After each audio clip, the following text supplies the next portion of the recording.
I'm not a wig influencer yet. One day I will be. So let's remove this failed install. Oh my god. Put them on.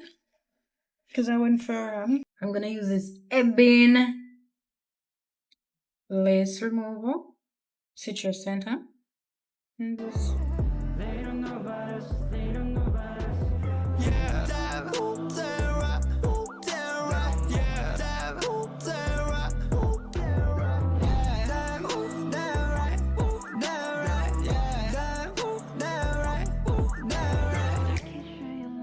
some parts are already open.